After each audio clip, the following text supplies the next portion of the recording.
Herzlichen guten Abend, kann man schon fast sagen. Ich freue mich, dass Sie ins Café Lüppert gekommen sind zu ungewöhnlicher Zeit, aber zur Sicherheitskonferenz ist ja vieles ungewöhnlich für uns Münchner. Wir freuen uns umso mehr, dass sich zwei ausgewiesene Experten Zeit genommen haben, heute zum neuen Kalten Krieg in Anführungszeichen zu sprechen. Schon jetzt der Hinweis, es gibt auch ein Buch zu diesem Thema, natürlich viel, viel breiter als das, was wir heute hören werden, weil wir nur eine begrenzte Zeit haben. Sie sind wie immer eingeladen, auch mitzuwirken in der zweiten Hälfte.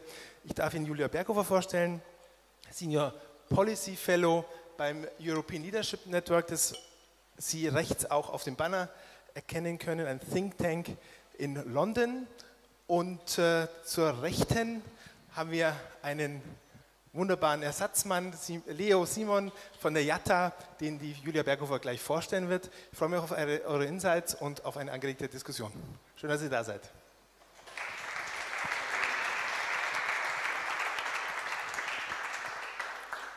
Okay, dann beginne ich erstmal, indem ich Leo vorstelle. Ich würde dich gar nicht mal als Ersatzmann bezeichnen, sondern als erste Wahl zweiter Natur, sagen wir es so. Leo und ich kennen uns aus unserer Zeit bei der Münchner Sicherheitskonferenz. Leo arbeitet heute bei der jungen Atlantischen Gesellschaft und ist selbstständiger politischer Berater und in ganz vielen Kontexten unterwegs. Also du bist auch Content Creator, du machst wunderbare Bilder und du bist einfach außen- und sicherheitspolitisch auch sehr bewandert. Passt, oder? Ja, passt. Sehr gut. Danke. Machen wir auf Englisch weiter oder auf Deutsch? Okay, I have to apologize. So the previous the previous event was in German. So some of you, especially my American friends, have now become very, very nervous because they felt like they might have to leave the room. So I was just introducing Leo, who I've worked with at the Munich Security Conference back in 2016, 2017. He's now working with Youth Atlantic Treaty Association. He's also a content creator, photographer, and he's an expert in foreign and security policy. And I apologize again for starting in German, but now you can improve your German.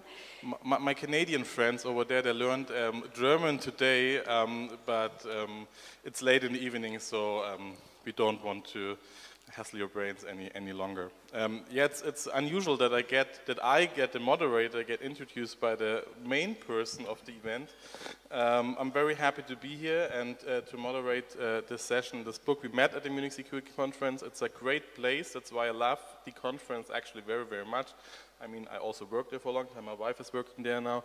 But it's really a place where people are meeting who then, when you follow them, they make something and they create something and they try to influence the outside world, and you are one of those persons. You just wrote a book, and this is really, really cool, and it's an honor for me to moderate this session. I wanted to start with a short surprise. I didn't tell you before what it is, and it's a you have to guess the text, but I think it's a very good introduction. So it's an English translation. I have to say, I will start. I know of nothing better on Sundays and holidays when a talk of war and war cries, when far, far away in Turkey the nations clash. You stand at the window, finish your glass, and watch the colorful ships glide down the river. Then you return home, happy in the evening, and bless peace and times of peace. A third citizen. Mr. Neighbor, yes, I will let it happen. They may split their heads, may everything get mixed up, but only at home it stays the same. So it plays in the town of Frankfurt. Does anybody know from which play this is? Any guesses? Over Yeah, there? yeah. Where is it? Sorry, I can't see you. Yeah, okay. Hello, hello over there. Yeah. Nice to meet you, nice to meet you. Yeah, that's absolutely... Sorry? Yeah. I didn't know actually, I just read it recently, but of course I brought my school book Faust. It's the original one I read at school, and I think it's a very good opportunity to start with Faust in a German context. Yeah, Faust was written in 1808. so very long time ago, and it describes a scene where people of the city of Frankfurt are talking about clashes far away, but they don't care at all. And I have the feeling nothing has changed since then. Do you have the same feeling? That's an interesting question to start with, and it sounds like a simple question, but it's actually quite difficult. No, I don't think so, to be honest. I think when we look at the situation in Ukraine, of course people cared, of course people were absolutely shocked in the beginning. I guess the problem that we're facing today is just that we have a multitude of different crises happening at the same time. And we all know our attention span is quite short, and it's also a lot of mental load, all these information. I mean, during the last panel, there were 3 absolutely fantastic panelists who spoke about like this sheer flood of information that we are all exposed to every single day. And the thing is, even though we might care and we might feel empathy for the people in Ukraine and for the people as well as in Israel and in Gaza, we might not have the time and the mental capacity to focus on these issues all the time. But I do think people care. I'm not as pessimistic, I think. Okay, I'm a little bit pessimistic because it's sad that German foreign policy was a little bit. It was not expected. They're not prepared for that, and for Trump, they're not really prepared. But it's good that you're not pessimistic. I like the optimistic way, and that people are optimistic on the stage. And that's the reason also why you wrote the book, because you want to teach the people a little bit and tell the people a little bit about what's going on. So. Let's start very easy. When did you start writing the book, and when did the idea came up? I mean, writing a book, especially the first book, I imagine it's a bit of a longer process, and but it's very referring to very recent events, the Ukraine war, etc. So the Ukraine war started, and you just thought, okay, let's write a book about that, and it's called The New Cold War. Yeah, no, absolutely not. That's not how it went. To be fair, I was co-editing a book before, so one of my co-editors, Clemens, is sitting at the back. It was quite a bumpy road. I think it took us 1.5 years at least to do that. So writing a whole book for me was something like completely unimaginable, although it was certainly something I always wanted to do, but I didn't feel like this is the right time to write a book. So it was thanks to my literary agent, Frau Proske, who approached me after seeing an interview with me on Arte and ZDF, and who basically approached me and said, like, do you want to write a book? And I think I was very hesitant at the beginning because I didn't feel confident enough. But then I thought, like, there are so many, like the classical cliche of an old white man out there who are writing books about so many different things, and sometimes they're brilliant, sometimes they're not. So I felt like maybe even if I write a book that's not that brilliant, I can still do it. It would just be one of a number of different books out there, and maybe I learned something from that. And that's how the idea evolved. And I think calling the book A New Cold War made sense because we also had this conversation in the organization that I'm working with, the European Leadership Network, that the situation where we find ourselves in the next couple of years or maybe even decades might resemble in some aspects the situation that we had in the 60s, 70s, 80s, but it might be different. And the huge question is, different in some other respects. And the huge question is, how do we deal with that situation?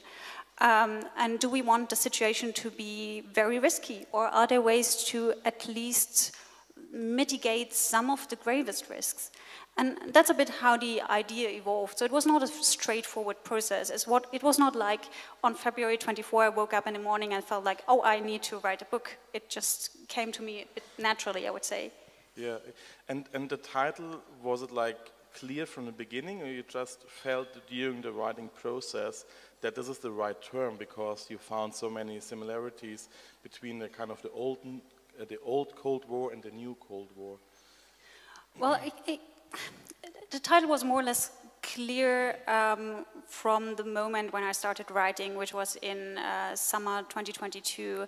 And as I said, we had a lot of discussions about the topic in ELN before, which helped me kind of steer my own thinking on that. So I should say I was really working on the assumption that this has like key similarities with the Cold War, and that we might see a very long, protracted conflict. And well, once you have the title, you might not want to go through the process of changing it again. But yeah, I was just pretty convinced that this is an accurate term for the situation we might face, we might be in. So what do you see when you compared? What are you, from the history, what do you learn from the old Cold War? And what are the main aspects and the similarities that we can find right now? I guess one of the key similarities is this thinking in spheres of influence that we see on the Russian side. So Russia, although it's geographically and economically different from what the Soviet Union was, is still kind of kept in this thinking that countries in the post-Soviet space, that's the Baltic countries, Eastern European countries, do belong in its sphere of influence. What is a bit different is that the Soviet Union had more of a coherent ideology. So right now, what we see in the Kremlin's narrative, in Putin's rhetoric, is this reference to a very vague Ruski mir, the Russian world, which is held together by values, language, culture, and that's all very, very blurred. So in the Kremlin's perspective, everyone who speaks Russian, who has Russian roots, does belong to the Russian Empire. So that's one of the differences, this blurriness. Then, as I said, of course, there are geographic differences, there are economic differences. Russia is very weak today from an economic standpoint. Is it less dangerous? No, of course not. It is as dangerous as it was during the first Cold War. And I don't want to rank this, because it's very difficult to say Russia or the Soviet Union was more dangerous than Russia is today. Because what we see is also this return of nuclear rhetoric, this nuclear threats are on the agenda again, and also hybrid threats. When we look at nuclear threats, a huge difference right now is that Russia is really embarking on a path that I would call nuclear brinkmanship. That is, normally, if you think about deterrence, a state that possesses nuclear weapons would be inclined to impose risks or to create risks for the other side. What Russia is doing, they create risks for both sides. So when we look at the situation in Zaporizhzhia, for example, not classical deterrence, but they're creating risks for their own population as well. And they're willing to just abandon any structure that we had in the arms control sphere, risk reduction sphere. So they're accepting risks for themselves through creating huge risks for the other side. You're talking about the risk, but we have one war going on in Ukraine already. So is it is it cold, or is it a hot war? I mean, a hot war is going on in Ukraine, but in the overview, in the broader concept, in the broader look, is it still a cold war, or is it hot? Well, that's a relevant question. I had a conversation with another great expert the other day, and he said, I like your book, but I would call it different, and I would like to write a book about the hot-cold war.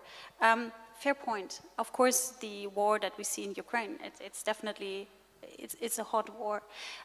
But I'm referring to longer-term developments. And at some point, the war in Ukraine will be over.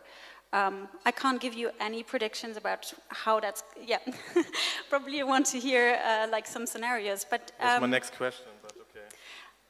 Well, I don't think I'm in a position to give you these scenarios. I'm not a scenario analyst in that way, but there are definitely different trajectories But what I think is that this war, even if it ceases to be hot, will have implications for wider European security. And that's what I mean when I speak about a new Cold War, this longer-term relationship between the West and Russia. And not just the West, also Eastern European countries and Russia. A little bit, sorry. We talked a lot about the similarities, but there are also some kind of new developments that might not have been like in older times. I'm especially thinking about China and the Chinese question, and also how the US is looking about China and the threat of China. So is China a country or region, if you look at the broader region, that is also part of it, and that we have one more country, one big country that is now joining this kind of the risk, and who's also part of this risk theater? Yeah, absolutely.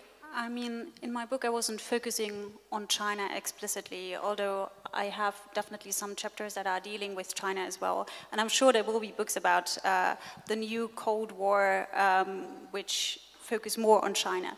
I guess I was especially focusing on Russia because of the proximity to Europe, but China is part of the game. When we look at the nuclear sphere, I think China is absolutely relevant for us because it creates risks that are absolutely relevant for the US, and that means it also concerns us when it comes to NATO nuclear deterrence, European deterrence. So for example, and I just love to stick to the nuclear aspect of it. So. I know, but we have other topics absolutely. as well. Just to quickly look at the Chinese nuclear arsenal.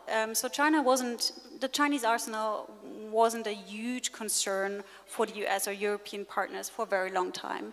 And if you look at predictions, so for example, the Department of State, the Defense Ministry in the US, they all made predictions, and like the trajectory for the Chinese arsenal, the estimate was always like pretty low, and then suddenly there was a peak. So suddenly there were some indications that China's rapidly building up its arsenals, and suddenly you had satellite imagery where you could see new silos popping up somewhere. And now the projection is that in maybe 10 years' time, mid-2030s, China might have as many deployed strategic nuclear weapons as the US, about 1,500. So that's not the complete arsenal, it's just the deployed strategic nuclear weapons. And that means that US will face a two-peer competition, Russia and China. So what happens if, so for US experts in particular, they're concerned about what happens if China is confident enough in the 2030s to attack Taiwan because of its growing arsenals. What would that mean if there was something which is often framed as opportunistic aggression, have like two theaters happening at the same time? So what would the Europeans do in that regard? So this is only one aspect of the problem, but I think it illustrates how China massively gets into that equation. We are talking about a lot about the nuclear threats, and that's very good because it's a very prominent part of your book, as you mentioned. And I will stick to this a little bit. We will, though, have some other aspects because there are other aspects in the book, and I think they're also very important. The other one we will talk about today is hybrid warfare and how to deal with Russia in general, a little bit on a civil society level. But first of all, nuclear threats. You mentioned Europe, we talked about the US and China as well, but we're living in Europe, and you wrote, and I'm quoting, I translated it into English, so it's not the official translation, I hope you apologize. Not yet. Yeah, not yet, yeah, that you have to tell us later about this. So I'm quoting, the recurring debate about a possible Europeanization of the French or even British nuclear arsenal is an excellent example of the European nuclear weapons. Anyone who raises the issue as an expert or civil society representative with MPs or members of parliament or representatives of ministries, for example, is very likely to receive evasive responses or harsh looks. The topic is unpopular, and yet it is impossible to imagine the discourse without it. And even even if the issue of EU-European deterrence was only seriously discussed when Trump took office, there's a long tradition of French presidents offering to discuss the future of nuclear deterrence in Europe, primarily with France's most important partner in Europe, Berlin. So that's what you wrote in October last year. Now this week it popped up again, the discussion started by Katharina Barley from the SPD in the European Parliament, but also Manfred Weber mentioned it in January, actually. So how do you, because you're working for a longer time on nuclear issues, how do you feel now about this debate? Is it something that will stay, especially if we have now the Munich Security Conference happening right now, and I know that, for example, Strack-Zimmermann is talking a lot about it. I just heard her yesterday, and we will have together an event on Sunday where we also will talk about this issue with her, actually, where you are the moderator. So, how do you feel about this? First of all, I'm very happy that I wrote something about this in my book because I got a lot of media requests, and well, for me it's almost an emotional topic because this this debate was already there in 2016, 2017, when everyone was so shocked about Trump coming to office. And back then, it was a very flawed debate. It was a very weird debate. People calling for a German nuclear bomb, which is absolutely stupid, I would say. I just can't call it differently. And now we see that this debate comes back because people are afraid that Trump might come back and he might lead the US out of NATO, and we are all doomed. And as much as it hurts me to say that, here I'm very much aligned with Chancellor Scholz, and I normally don't say that. But when Scholz and also Pistorius said that, we shouldn't assume that NATO is automatically dead or NATO deterrence is dead. First of all, the election hasn't happened yet, so we don't know exactly what's going to happen after that. Then even if the US would choose to leave NATO, there are still European partners left. There are still 2 European states left with nuclear weapons. Now, how this could work under a NATO heading is very difficult. I think what we see right now is doing the first or the third step before we do the first step. So a lot of media requests that I got were about how many nuclear weapons do we need? What do the French do? What can they do for us? What can the French and the Brits do together for us? Do we have enough nuclear weapons? I was like, we should approach this debate a bit from a more sober standpoint. So first of all, we should think about how can we have a dialogue with Paris, first and foremost? How can we have a dialogue with London? Because this hasn't happened so far. The first step would be to think about what is it that the French could do for us. And it's certainly not, tomorrow we will grow our arsenal from about 300 nuclear weapons to 1,500, including a vast strategic nuclear arsenal, and we're going to protect the Baltics and Poland and everyone who wants to come under our nuclear umbrella. So in this regard, I think the debate is a bit flawed, and I think it's led by the wrong people. It's definitely a debate that we need to have, and I think someone like Strack-Zimmermann is someone who is not like escalating the debate, but the comments made by Christian Lindner, for example, absolutely not the right time, not the right way to do that. Today I was present at a roundtable at the security conference, and there were different opinions. It was very controversial, debated about the topic, and one opinion was, same like you, the elections are not over yet, so Trump is not elected yet, first of all. And NATO, even if Trump is getting elected, NATO still has some other partners, though the US are the most important one, but there are still some other partners who have a nuclear arsenal. and it's not that then.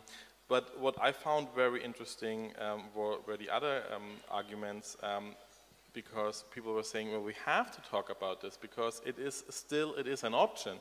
But other people were saying, well, we shouldn't talk about it because in the end it's about deterrence, and deterrence works about communications. And if we now debate it very controversial, we're saying, oh, damn, Trump is coming to power and there won't be any NATO any longer, and we are doomed, and then it's over with Europe, then the opponent is saying, well, then let's wait till Trump, and then we took it over. When they're so afraid, then there's nothing. We just have to wait till next year. So, do you feel the same, or do you think we definitely should talk about it? Because if we talk about it, we have to debate, and only if we have to debate, we can bring something on, even if it's only talking a bit more to the French and to the Brits. Usually, I'm always advocating for having public debates about security policy issues. I think to give you an example, after the full-scale invasion, we saw a lot of public debate about the need to increase defense spending, and it's so important to explain to a broader public why this has to happen and where the money goes. Also, if we see in a longer term, like it's a burden for society, so you have to explain to them why this needs to happen. So in general, I'm always for having these open debates in open democratic societies. The problem that I see is by whom this debate is being led and who is so vocal about this. So when we go back to 2016, 2017, a lot of European experts approached me or colleagues and said, like, people are advocating for a German nuclear weapon, and they felt like this is official German policy, or that people in ministries are talking about that. And if you look at this debate, it was mainly led by journalists, it was led by people who were not actually working in the nuclear field. And that's problematic. If people just disregard, for example, international treaties, or they just oversimplify things, that's the problem. I'm very much in favor of having the right people to lead this debate, to steer this debate, but in a very sober way. It's too emotional right now. It's nearly escalating in some regard. Who would be the right people you're referring to? I think experts, I think parliamentarians who are working on the issue. I think everyone who's not a finance minister who contradicts, he agreed with Katharina Barley, but he also contradicted her because she said something about an EU, or she said something about the European army, EU deterrent. He said something about under the header of NATO. So it was a contradiction in the first place. I'm not saying these people should just be silent. I wish it was the case. I mean, it's an open society. You can't prevent them from saying these things. But I think also what Boris Pistorius said afterwards was just trying to get this debate back to the basics. And then one point about signaling. This is such an important point. We always forget it's not just about capabilities. You can have 2,000, 3,000 nuclear weapons on your territory, but if your opponent thinks you're not really confident about nuclear arsenal, it might not help you as much. A lot about this is signaling, it's communicating we are confident in our NATO nuclear deterrence and we are united.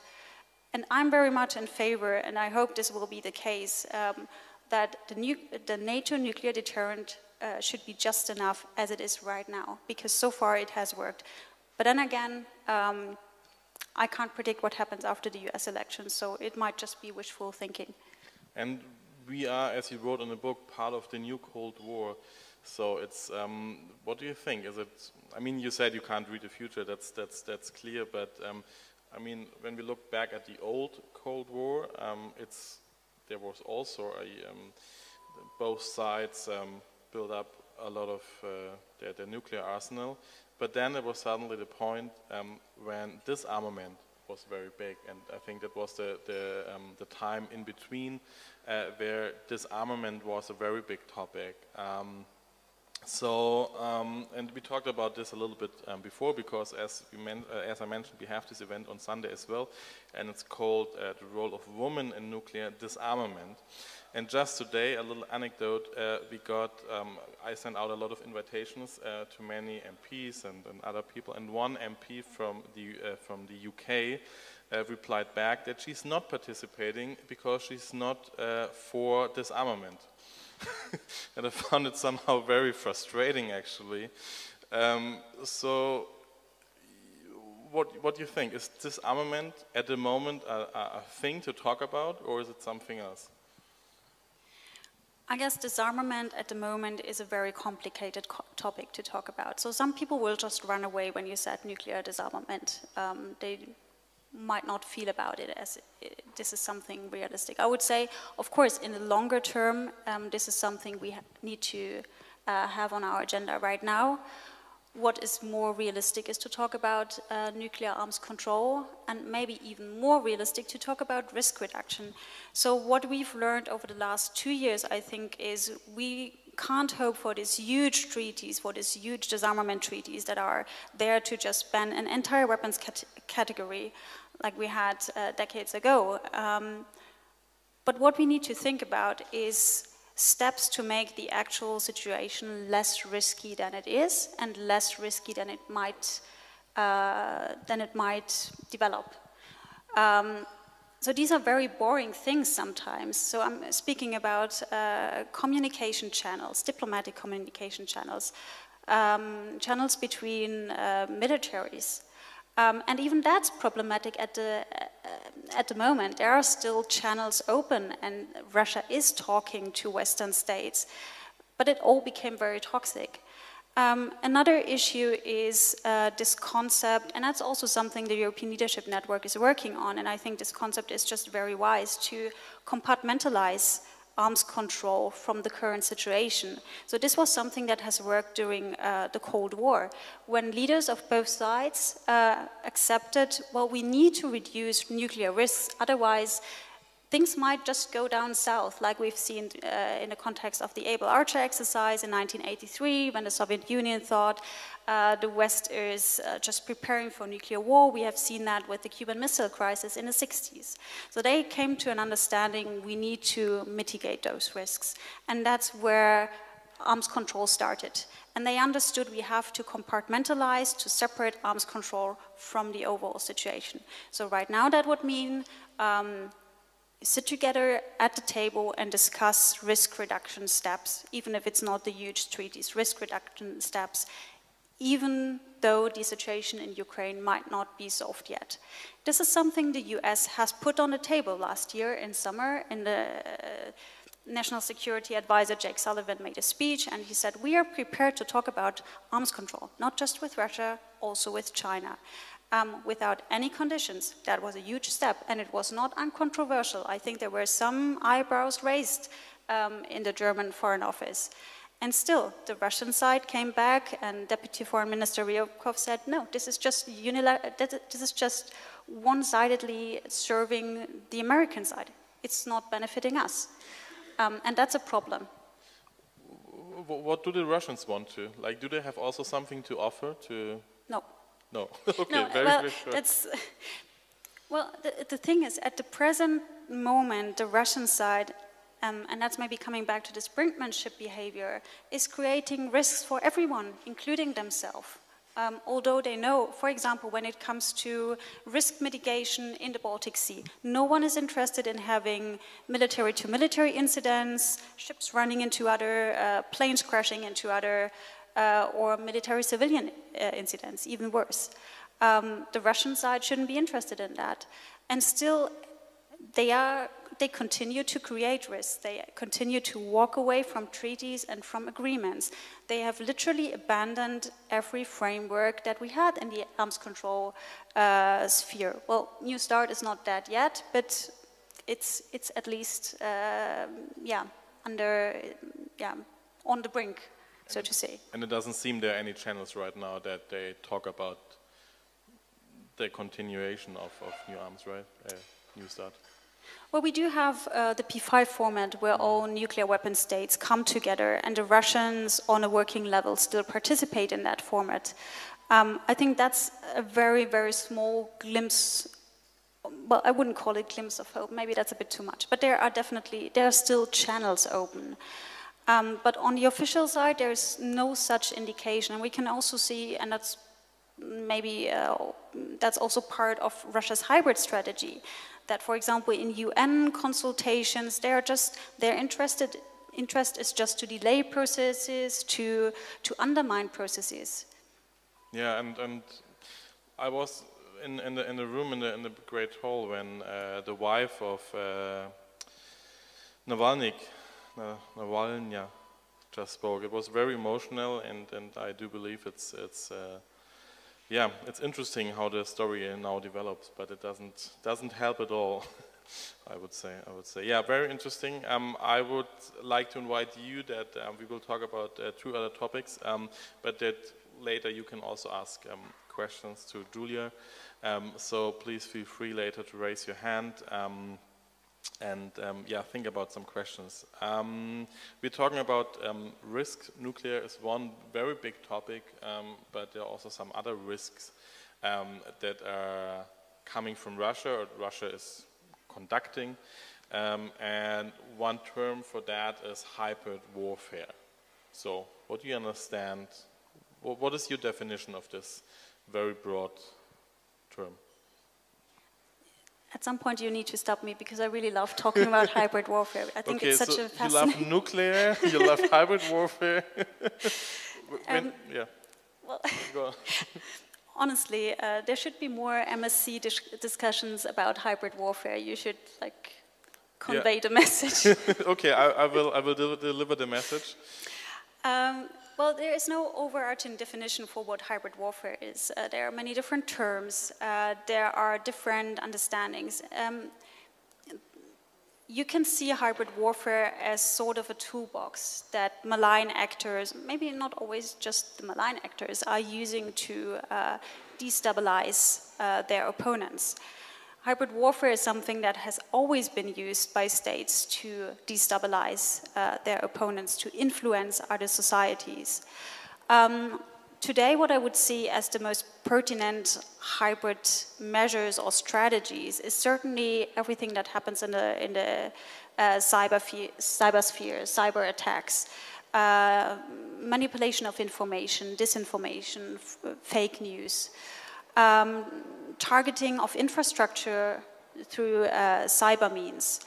But it's also the good old tactic of using individuals, just humans. For example, through undermining expert societies. So I can tell you maybe an anecdote I can tell you about, I won't mention any names or any organizations, but there was a case when a Russian expert founded a think tank a couple of years ago, and they invited younger experts from the West, from the US, Canada, from Europe to participate in their events.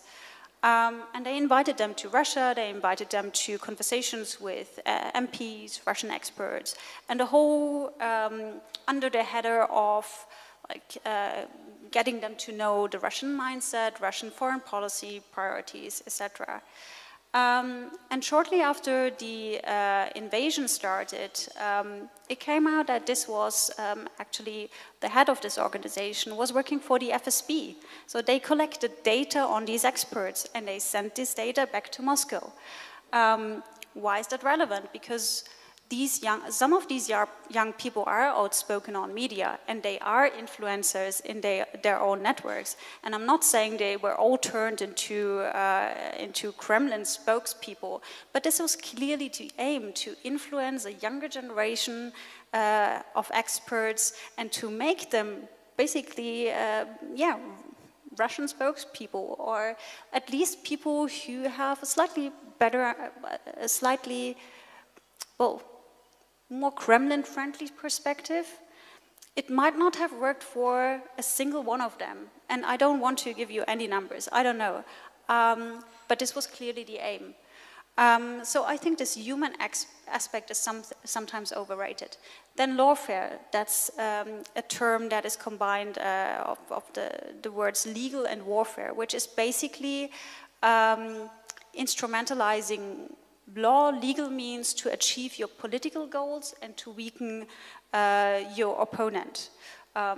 So these are, I think, there's also instrumentalization of migration, as we've seen on the Polish border.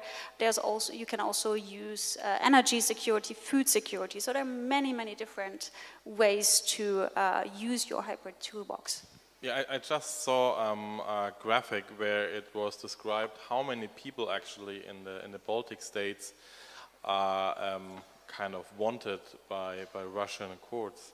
And the most prominent in the recent case was the Estonian Prime Minister. So this is probably one thing you're referring to with the term of lawfare, right? This is one interesting example. I mean, another example, the most tragic example for me is just the annexation of not just Crimea, but the 4 Ukrainian oblasts just after the outbreak or just after the full-scale invasion. I mean, there was a huge ceremony. There were scam referenda before Russia annexed these territories, and these scam referenda are part of a lawfare strategy, because you try to create some legitimacy around this whole process, which is absolutely illegitimate, absolutely illegal, but you create this framework around that. You impose your own structures, your own legal structures on that. So this is the most tragic example, I would say. But also on a very, very basic level. If you have the UN General Assembly meeting every year in autumn, and they discuss disarmament issues and peace, and there are some resolutions, so it's a very lengthy process. There are so many resolutions, and everyone votes on these resolutions. So there are a number of resolutions that always get adopted by a consensus. And in 2022, Russia started to impose so-called hostile amendments. So they put some aspects of these resolutions into question. And then the whole process got very, very lengthy, and they had debates after debates. And there is no clear goal or something. It's just meant to create some, just to prolong these processes, just to annoy people, just to, and I think that's also part of this lawfare strategy on a very, very basic level. But what then? What's the ultimate goal? Just slowing down the processes, producing dissent between the fractions, or what is it aiming for? I think part of it, and again, I can only speculate about that, but I think part of this is also to delegitimize the Western standpoint or the Western liberal order, and to put everything into question which is imposed by the West. And I think that's also something we can see with China.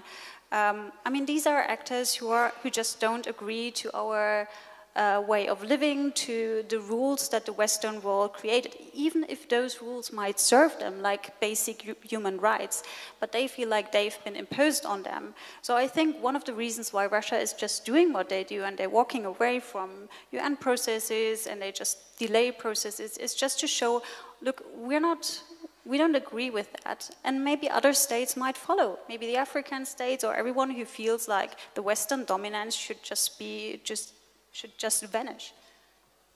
Again, I have to be a little bit pessimistic. I feel I have to talk about it with my therapist about it, but but I have the feeling, I know the security conference, for example, since 2015, and I have the feeling we have a lot of debates about disinformation and how to counter that. And it's not only a thing that we are talking about in regard to Russia, but also with, you mentioned China, but also like domestically in Germany, just recently, or with the Corona pandemic and so on, there are many examples where disinformation is a very huge topic, and then we talk about it, okay, we have to do something about it, and we have to fight it, and everybody's kind of clear about that. But I'm pessimistic about that. I don't see any kind of solution. So tell me your optimistic standpoint and maybe what the European Union, or I know NATO, is trying to do a lot against that and kind of counter information. How is it, yeah, where are we? The easy questions. The easy questions, yeah, I know. Thank you so much.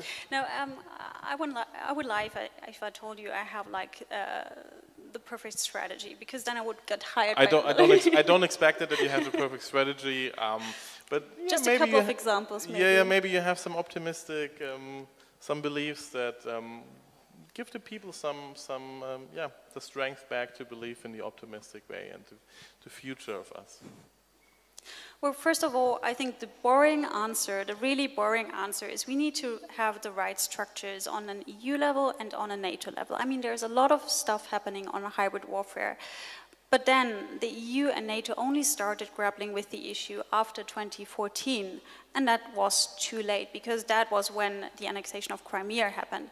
And some countries, when you look at the European landscape, people have very different understanding of what's threatening them. So for example, France and Latvia, they're very aware of lawfare, but Germany is not. So the term is not really existent here if you look at the public debate.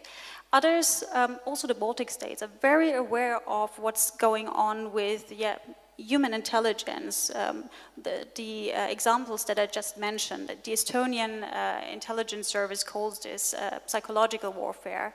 But it might not be as present in other countries because they don't have a large Russian diaspora, and they might not be aware of that. So the first step would be really, again, boring answer, to have this common understanding, and also an awareness that a risk posed for one state is also a risk for the whole European community. It's not like if Latvia feels vulnerable to Russian influence, then it might not be relevant for Berlin. It is still.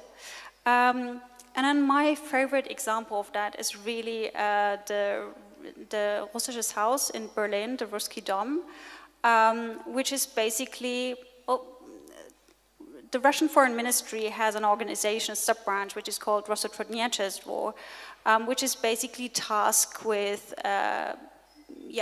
transporting Russian narratives into the world and spread them.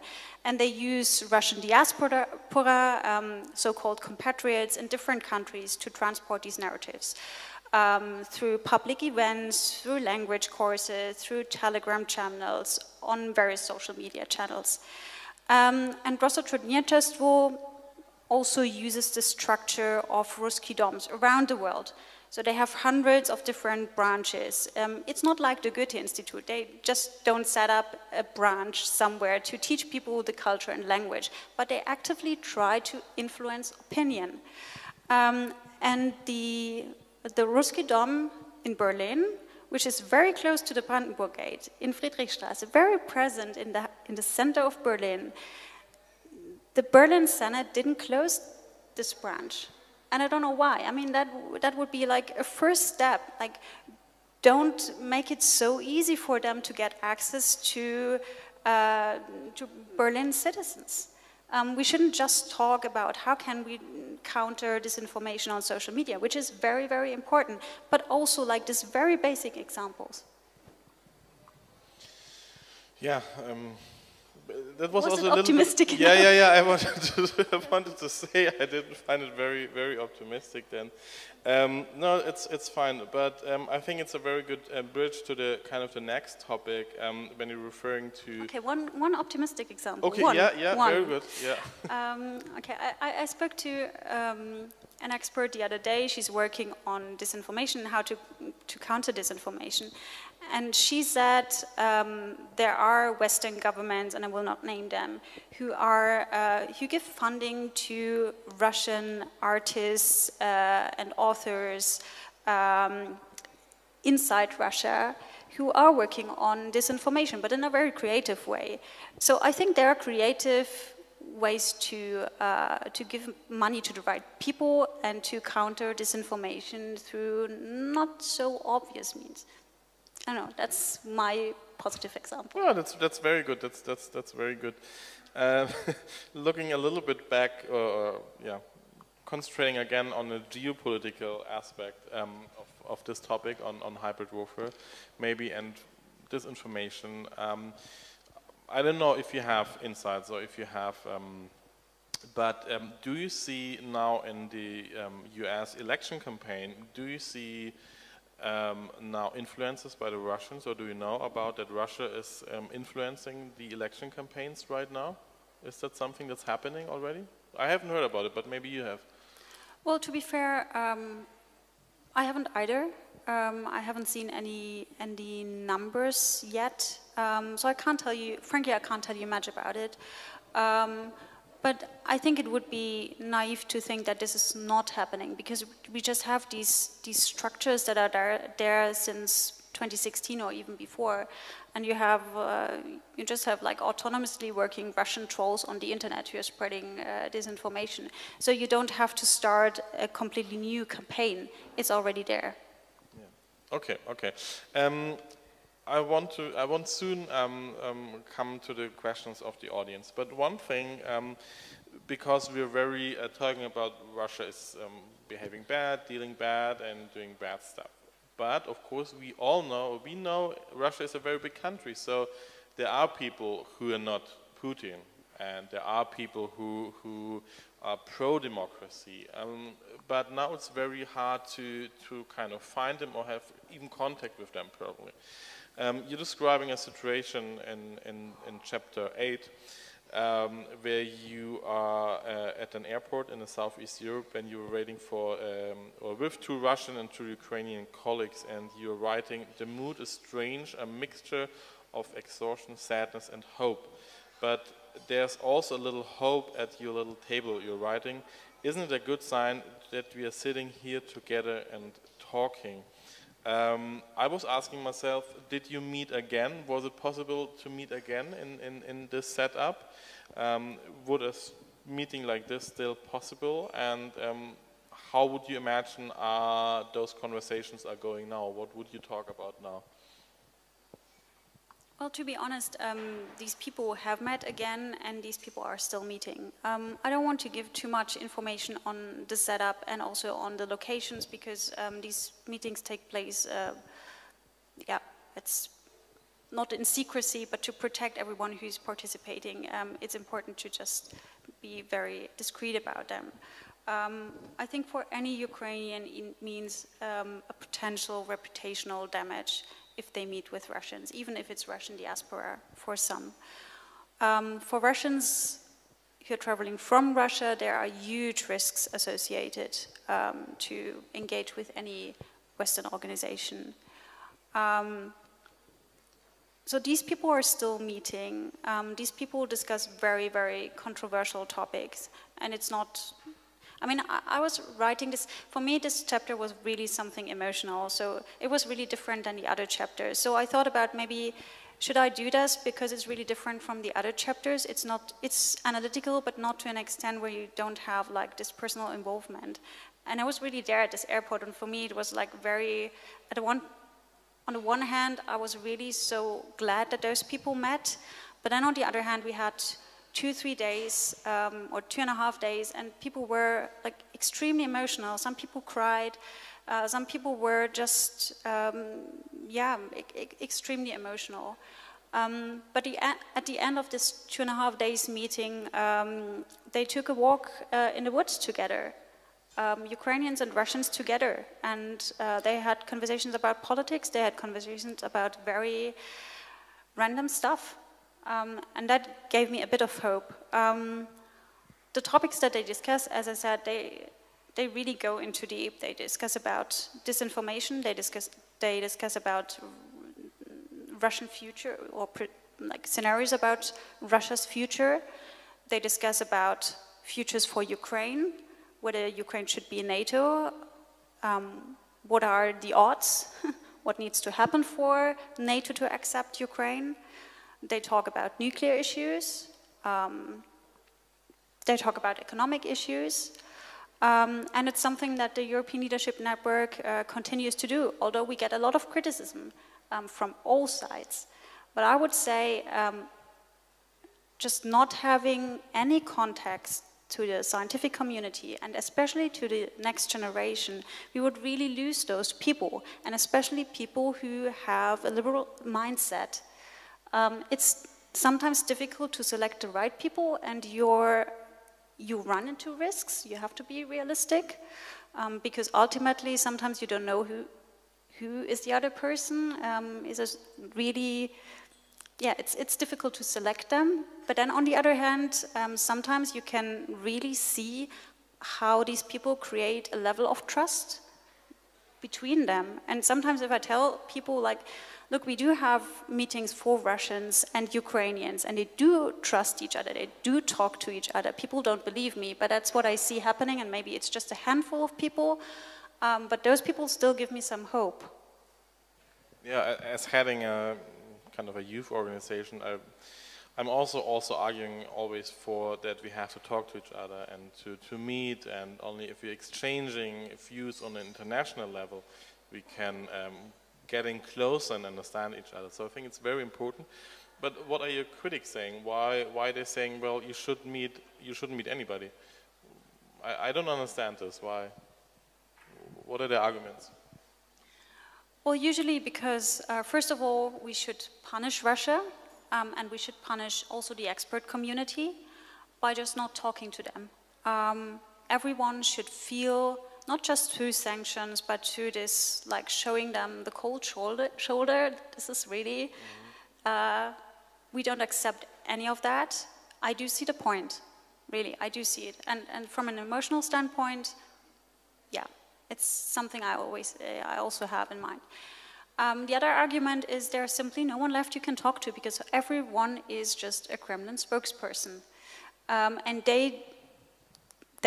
so this othering also, they do have a mindset that is so significantly different from ours that we can never have a conversation again. But that's not true. I mean, there are people you should definitely not talk to, and sometimes it makes sense to listen to people who are just terrible and they just convey Kremlin messages, because then you can say, like, yeah, this is someone I should definitely not talk to. It's not worth it. Then there are others who are a bit more on the brink, who are very cautious, but they might give you some insights, some valuable insights. And then there are others who do embrace a liberal mindset and who are in a terrible situation right now. And I think it still makes sense to also get an understanding of what's going on in Russia. If we just treat Russia as a black box, it becomes even more dangerous to us. Yeah. I think wonderful. Yeah, talking to each other is a very good, very good point. I would like to open the floor and include you as well here in the room. I think we have a microphone over there, and okay. Yeah, is it working? Yeah, okay. Then I'm coming. Okay, cool. Please keep it short. Otherwise, I would collect some questions. I would say 2 or 3 questions, and then we have probably one over there, and then I see you. If over there's some light, so just shout if you're on the upper ranks. We start over here. Okay, perfect. We start there. Hi, thank you very much for the very interesting exchange, and compliments on publishing your first book. As far as I know, hope it's first and not the last. To go back to the idea of the new Cold War, you know, the term has been circulating now from 2014, at least. Somehow, when you look in the world and look at the history, when something repeats itself, it seems like we forget certain lessons and didn't learn the lessons from the first time it happened.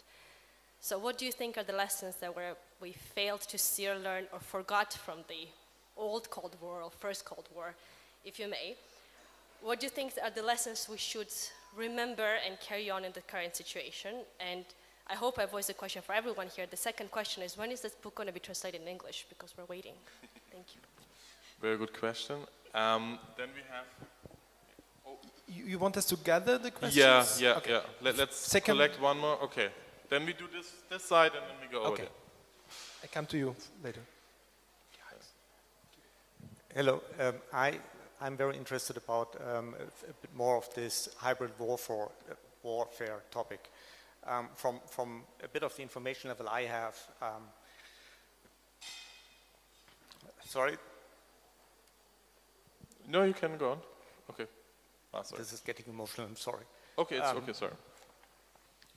Looking into in the hybrid information warfare in Germany, I think my personal feeling is, and from informations I have, that we have a pretty big blind spot there. If you look into how elections are happening in certain states in Germany now, the influence of AfD, potential hidden funding on the AfD, the connections to the Russian side, and the impact this has in terms of destabilization in Europe, in NATO, in EU, and in Germany. What is your view on that? Sorry, could you just repeat? What is your view on that? Okay, so we have kind of 4 questions. Then I think that's okay for now. I'm starting with Nana's question and the last one. I don't know when it's going to be translated. Hopefully at some point.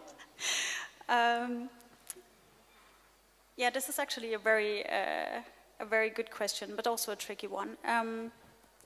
I think we need to remember that we didn't get out of this confrontation during the Cold War without doing something for it.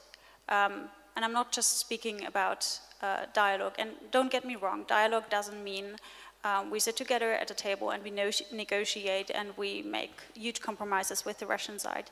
Dialogue means we keep diplomatic channels open and we give us and the other side the opportunity to lower risks. And I think this whole, I said that in the beginning, but I think it's so important. We need to remember that risk reduction is something that starts at the very basics, and we have to learn, we have kind of unlearned these very pragmatic steps. How do you set up a hotline between, I mean, we do have hotlines. I'm just taking this as an example because in my book I was also mentioning the first hotline between the Soviets and the Americans, and it's so mind-blowing but also very funny to see how complicated this was to set up a hotline. You would imagine that's pretty easy, but they had to test this hotline, and even the testing of the hotline was super confusing for both sides because they used different, so the Americans sent one message to the Soviet side, and then it felt like the big brown fox was jumping over the, I don't know, I can't remember. And I was like, why these animals? That's very confusing. So the Soviet side got very puzzled. And then they understood, and I sent back another message about the wonderful sunset in Moscow. So we also need to remember that there are huge cultural differences, and that some messages that we send to the other side might completely be misinterpreted, and vice versa. I mean, right now there is not much room for misinterpretation because the signals that Russia is sending are very clear. But I think we need to relearn these very basic things of how do we do risk reduction, how do we do transparency, how do we brace ourselves for a long-standing confrontation without losing societal support as well. That's a very huge field, so I hope I've answered your question at least a little bit. And then on hybrid warfare and the blind spot, I couldn't agree more because this is so true. Another example that I was talking about in my book was about Russian Germans, and this, you might remember this Lisa case in 2016, where the audience might remember there was a Russian-German girl, and rumors were spread that she got raped by a migrant, and this got very huge in the media. And as far as I know, it was the girl herself who spread the news. It was not the Russian state, but it was picked up by RT Deutsch. It was commented widely in the Russian media. They accused Western states of being of Russophobia and stuff like that. And it got to a point where the German government tasked the Foreign Office and the BND to investigate the influence of the Russian state in terms of influencing publics. Now, this is not to blame the entire Russian-German community. Some of them might vote for the Greens or the SPD or stuff like that, but statistically you can see more understanding for the Russian narratives, you can see more support for the AfD in those communities.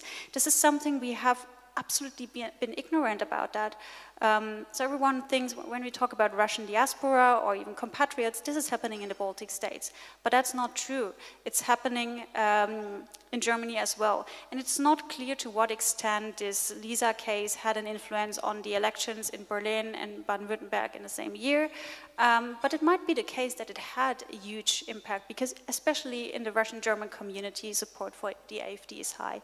So I very much agree. And I think it's still a blind spot. So we continue here.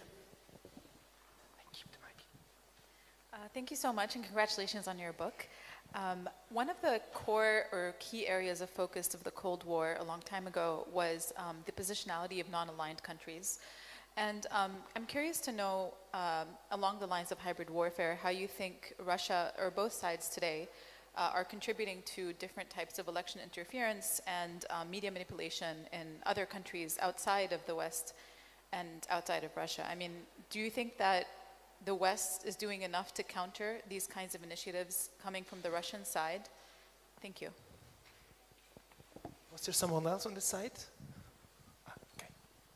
Julia, I wonder which parts or part did you rethink and rewrite in your book just because you totally changed your mind on it and while diving deeper into it? Thank you. Sorry, can you repeat the last part? Oh, just because you changed your mind on it and while diving deeper into, like, let's say, research or just elaborating on it. Thank you. I think we can stick with that, and then. So I'm going to start with your question, probably then move on to yours, which is obviously a bit trickier, to be honest. I wouldn't say I have changed my mind completely throughout the writing process. I think a huge thing was really for me, I struggled a bit with including the last chapter on contacts with the Russian side and Russian experts. So throughout the writing process, I developed an understanding that this might be useful.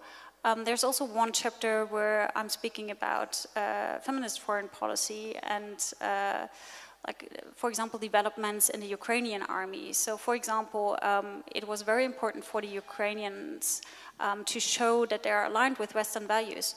So what they did with their army was they supported the role of women. They changed some laws. Also for LGBTQ people, for example, it's easier now for them to get information if their partner dies in combat. So this was not possible before.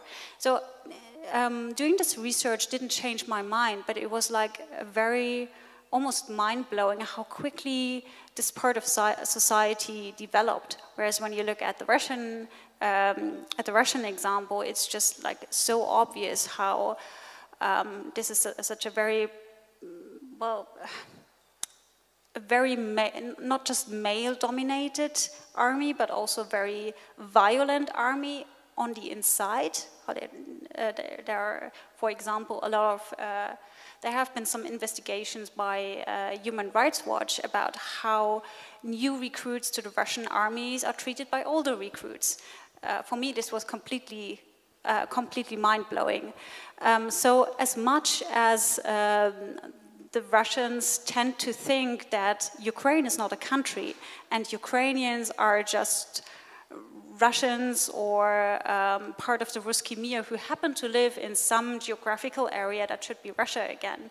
The society has developed much further.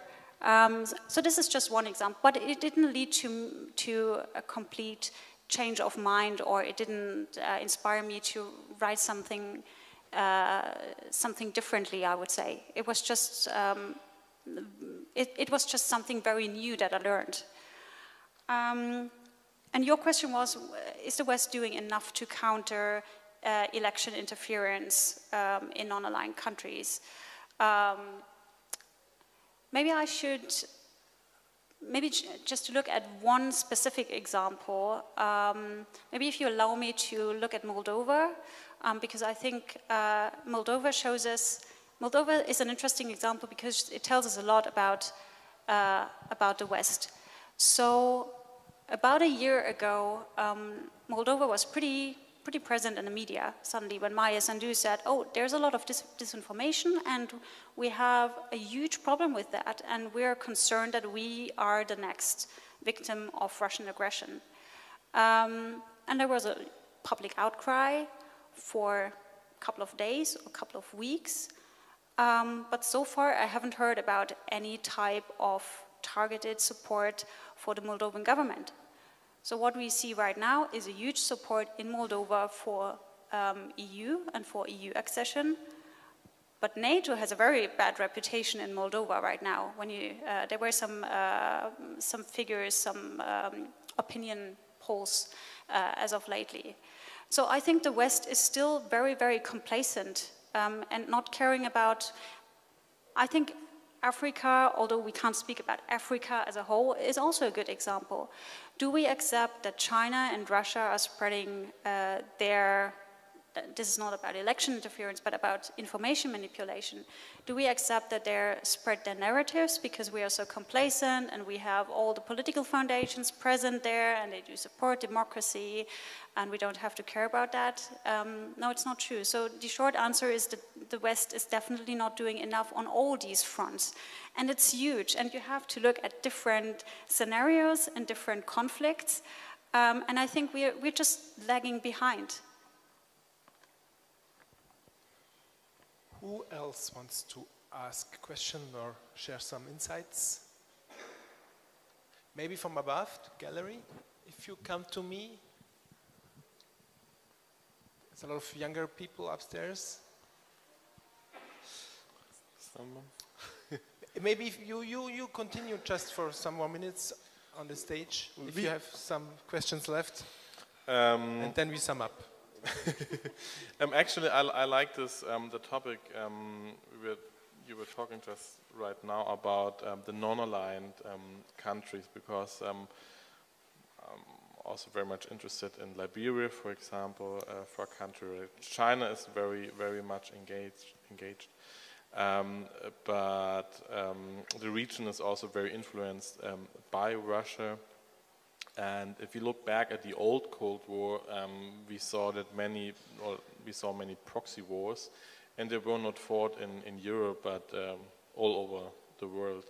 Do you see a risk that something like this is happening again, that we have kind of violent confrontation between different groups, or is there some other kind of confrontation we are not really aware of, and maybe this is an even greater risk because we don't see it, because it's not violent, because nobody's dying, but still it's very much influencing, and then it's influencing the economy. Well, I wouldn't look so much to violent conflicts, as you said. I mean, Russian engagement in Syria was probably violent enough. Well, I can basically just repeat what I said about the African countries. I think what we see right now is really a competition for sympathies in African countries. And Russia is maybe not at the forefront, maybe China is. But they're definitely gaining ground with their narratives. And the West is not able to compete with positive narratives about the Western values because of this complacency. And because maybe also of this Western tendency to approach countries with a mindset like, look, we've established proper democracy, we've established good governance, and there might be problems in Europe. I will not name any specific countries, but we're still doing better than you. And China and Russia are doing this, and I spoke about this with a professor who had a much more elaborated answer on that, and much full theory about how the Western liberal order will just get overruled by those countries. And I think we're not, we tend to speak about this, the crisis of liberal democracies or liberal Western values. But I think still as if this was a very theoretical development. But it's really looming, and it could have implications, for example, in diplomatic fora, when suddenly African countries, or in general non-aligned countries, are more aligned with the Russian standpoint. Right now we can see, I mean, it's not like the majority of states on the world who support Ukraine or who are against Russia. Basically, it's just states who have economic power. But overall, that's not the case. So our view is very biased because we always feel like everyone in the world stands behind Ukraine, stands behind us. I don't have the exact numbers, but it's definitely in my book, so you have to read my book, I'm sorry. But it's definitely not the majority, and we have to do our maths. We have to be very realistic about that. So Russia doesn't have to start proxy wars somewhere. And sometimes it's interesting, sometimes it's helpful to have just a couple of friends. So going back to lawfare, another interesting example is that Russia recognized the breakaway regions in Georgia, South Ossetia, and Abkhazia. What do you need when you, well, they're not recognized by the majority of countries, but it's good to have some countries who recognize them. So who do you line up with? Maybe Nauru, Palau, Venezuela, Nicaragua, and maybe one or two others. And then you have at least 5 or 6 countries, and you can tell others, well, look, we are not the only ones who recognize South Ossetia and Abkhazia. I don't want to play like a very pessimistic scenario, but if you had like 50 countries recognizing South Ossetia as being independent, that would be nice, right? Definitely. I think the number were like, I don't know exact numbers, but you were writing that you still have to buy the book, but I think the majority of the countries are supporting Ukraine, but not population-wise, and that's what I found very interesting, that population-wise, the majority is pro-Russia, if you can say it in that way, or not supporting Ukraine. But it's just a number, and we don't know how many people are really thinking like that, just because the country voted in the Security Council or in the UN like this. So we don't know the exact numbers. Sorry, would you allow one last question? Yes, definitely. That was just my last question. Perfect. Are there any other questions in the room Yes, there is left? one last question. Come close. Didn't want to interrupt this very interesting conversation. So you're part of it. You're not interrupting. You're part of it. Yeah. Thank you very much, Julia, for everything. I'd like to kind of dig a little bit deeper into this complacency question of the West. We talked about lessons from the Cold War, and one big instrument, the Cold War, also on the Western side, was the cultural Cold War, to win the hearts and minds of populations around the world, you know, and soft power. Yeah. Why is this not happening the same way? I just verified again. Germany is now the 3rd largest economy in the world. We overtook Japan, and the US is the largest economy in the world. Why do we not have the resources to win the hearts and minds of nations around the world? Why is there this complacency? It's not a matter of resources, I guess, or how could we overcome it? I think it's a quite big question, actually. Are there some other questions? I think Ambassador Ischinger referred to that as well when he said that kind of Russia has the economy, like the size of the economy like Spain, but we're still very afraid of that. But you answer the question. Thanks, Clemens, for that's a very good answer. That's a very good question. I wish I had an equally valuable answer to that. You're right, it's not about resources. I already mentioned, like, for example, what we have with our political foundations spread around the world is very unique. And they are basically there to not just educate people, but to get into conversation with them. So this is also part of winning hearts and minds. Again, I can only stress that I think there is a lack of awareness that this needs to be done. I think a large part of, wouldn't only speak about the population, but maybe the political sphere, the expert things that we found the right answers to everything. Democracy, good governance, all the structures that we have, feminism, gender equality, stuff like that. And others should just buy in. And we are very, very bad at creating a narrative that captures hearts and minds. So I think what we need is not only creating those narratives and like transporting them, but also to come from a point where we understand the differences, the cultural differences, the political differences, although it's sometimes very hard to accept them. But I think it's only able to win hearts and minds if you come to a place where you have a decent amount of modesty, where you don't come from a place where you say, like, what I bring to the table is just the right thing. This gets very, very painful when you think about human rights. It gets very painful when you think about gender equality, but it's the only way to have a positive impact in other societies, because if you try to impose something on them and change them and tell them, well, you should be on our side, but not on a Chinese or Russian side, even if they come with large investments and all that stuff, it might not work. So a huge applause for both of you. Thank you very much for your insights. Thank you.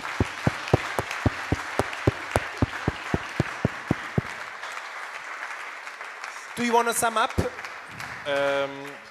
I just want to mention again, this is the book, that you know, that you see it, it's over there. Yeah, that's what I want to say.